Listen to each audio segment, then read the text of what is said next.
KTV Originals।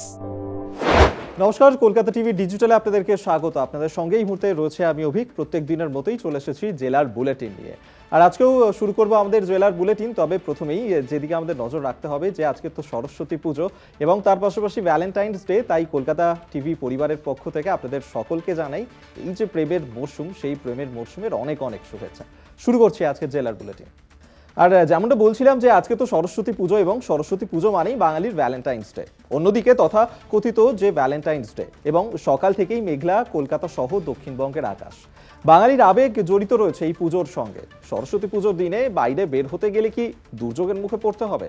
Saraswati পুজো ও Valentine's day আনন্দ মাটি করবে বৃষ্টি, সাত সকালে এমনটাই জানিয়েছে হাওয়া অফিস। কলকাতা ও তার পার্শ্ববর্তী 11টি জেলাতে আজকে এবং আগামীকাল হালকা থেকে মাঝের বৃষ্টি হতে পারে। শুধু বৃষ্টি নয়, জারি হয়েছে বজ্রবিদ্যুৎ সহ বৃষ্টির পূর্বাভাসও। কলকাতাতেও মাঝারি বৃষ্টির সম্ভাবনা রয়েছে, অর্থাৎ অসময়ের বৃষ্টি মাটি করতে পারে সরস্বতী পুজোর প্ল্যান। তবে সঙ্গে রাখুন ছাতা, জমিয়ে বন্ধু এবং মনের মানুষের সঙ্গে জমিয়ে কাটান আজকের দিনটাকে। এবং তবে শুক্রবার থেকে ফের আবহাওয়ার উন্নতি হতে পারে দক্ষিণবঙ্গে। আগামী 2-3 দিনে আরও একটু তাপমাত্রা বাড়বে, কমবে শীতের আমেজ। আগামী 2 থেকে 3 দিন 3 ডিগ্রি তাপমাত্রা বাড়তে পারে। এরপর যে খবরের দিকে নজর রাখবো হাওড়াতে, কারণ বাংলার ঘরে ঘরে আজ সকাল থেকেই চলেছে বাগদেবীর আরাধনা। পঞ্চমীতে বিদ্যার আরাধনা পাড়ায়, স্কুল, কলেজে এবং সেখানেই পড়ুয়ারা ব্রতী সরস্বতী বন্দনায়। এদিন চিরাচরিত রীতিনীতি মেনেই বসন্ত পঞ্চমীর পুণ্যতিথিতে বেলুর মঠে বাগদেবীর আরাধনা। মূল মন্দিরের পূর্ব দিকে দেবী সরস্বতীর পুজোর আয়োজন করা হয়েছে। সন্ন্যাসী ও ব্রহ্মচারী মহারাজরা বেলুর মঠের নিয়ম মেনেই সরস্বতী পুজো শুরু করেন। সকাল থেকেই সরস্বতী পুজোর বিশেষ দিনে বেলুর মঠে ভক্তদের সমাগম নজরে আসে। ছোট ছোট শিশুদের সঙ্গে করে নিয়ে তাদের পরিবারের লোকজন হাতে খড়ি দিতেও নিয়ে এসেছেন সেখানে। এরপর যে খবর দেব, মঙ্গলবার কলকাতা হাইকোর্টের নির্দেশে সন্দেশখালী জুড়ে 144 ধারা প্রত্যাহার করে নিয়েছিল প্রশাসন। এবার স্পর্শকাতর নির্দিষ্ট কিছু এলাকা বাছাই করে 144 ধারা জারি করেছে প্রশাসন। জানা গিয়েছে সন্দেশখালীর 19টি পৃথক স্পর্শকাতর জায়গায় নতুন করে 144 ধারা জারি করা হয়েছে। অশান্ত সন্দেশখালীতে যে কোনো ধরনের অপ্রীতিকর ঘটনা রুখতে এই সিদ্ধান্ত নেওয়া হয়েছে বলেই জানা গিয়েছে। সন্দেশখালী থানার 7টি গ্রাম পঞ্চায়েতের 19টি জায়গায় 144 ধারা জারি করা হয়েছে।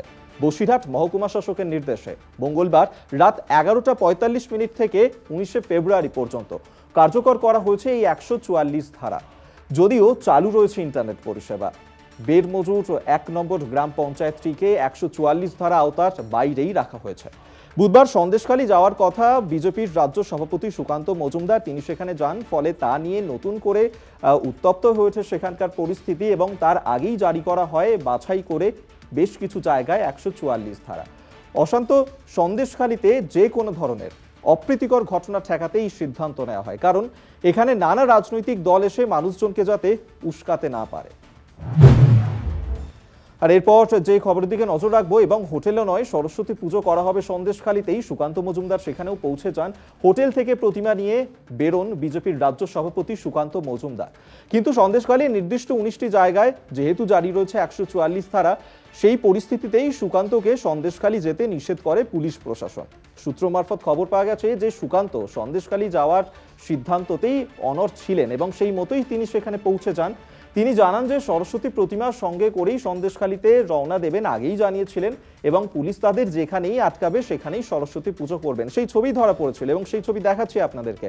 বুধবার পুলিশের চোখে ধুলো দিয়ে ইছামতির তীরে মা সরস্বতীর রূপে সন্দেশখালীর মায়েদের পুজো করেন সুকান্ত মজুমদার। তারপর পুলিশের সঙ্গে তার ধস্তাধস্তি হয়। পুলিশের গাড়ির বোনেটে উঠে পড়েছিলেন সুকান্ত। ধুমধুমার কাণ্ড, মাটিতে পড়ে অচৈতন্য হয়ে পড়েন সুকান্ত মজুমদার। পুলিশের গাড়িতে করে হাসপাতালে নিয়ে আসা হয় বিজেপির রাজ্য সভাপতিকে। টাকিতে তিনি অসুস্থ হয়ে পড়েন। বিজেপির তরফে দাবি সুকান্ত সংজ্ঞাহীন হয়ে পড়েছেন। আসুন এরপর যে খবর দিই, রেশন দুর্নীতি মামলা, এবং সেই দুর্নীতি মামলাতেই এবার গ্রেফতার করা হয়েছে শঙ্কর ঘনিষ্ঠ ব্যবসায়ীকে। রাতভর তাকে জিজ্ঞাসাবাদ করা হয় এবং তারপরেই শঙ্করার্ধ ঘনিষ্ঠ ব্যবসায়ী বিশ্বজিৎ দাস, তাকে গ্রেফতার করলো ইডি। তদন্তে অসহযোগিতা এবং বক্তব্যে অসঙ্গতি থাকার জেরেই গ্রেফতার করা হয়েছে ব্যবসায়ীকে। ইডি সূত্রে খবর, বিশ্বজিতের ফরেক্স ট্রেডিং কোম্পানি ছাড়াও আমদানি রফতানির বেশ কয়েকটি ব্যবসা রয়েছে। শঙ্কর ঘনিষ্ঠ ব্যবসায়ী বিশ্বজিতের মাধ্যমেই রেশন দুর্নীতির কালো টাকা সাদা করা হতো।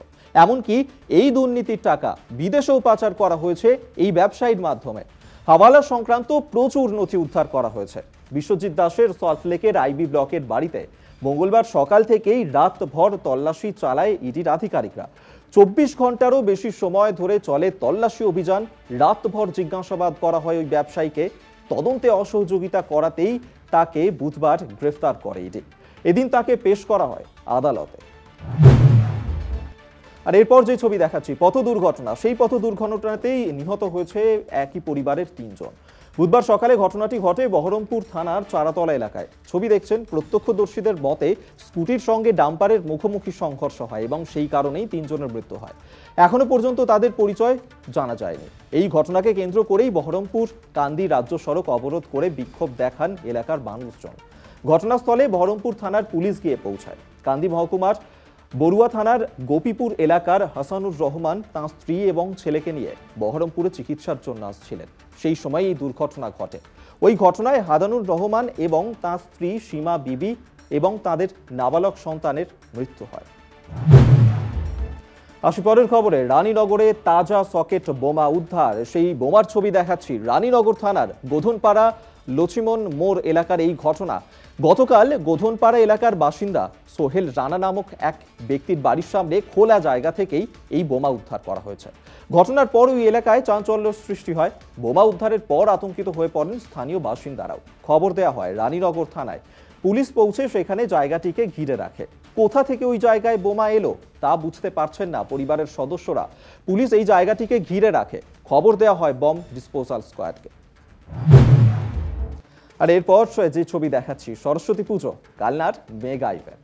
আর সেই ইভেন্টেই থিমের জোয়ারে ভাসছে কালনা।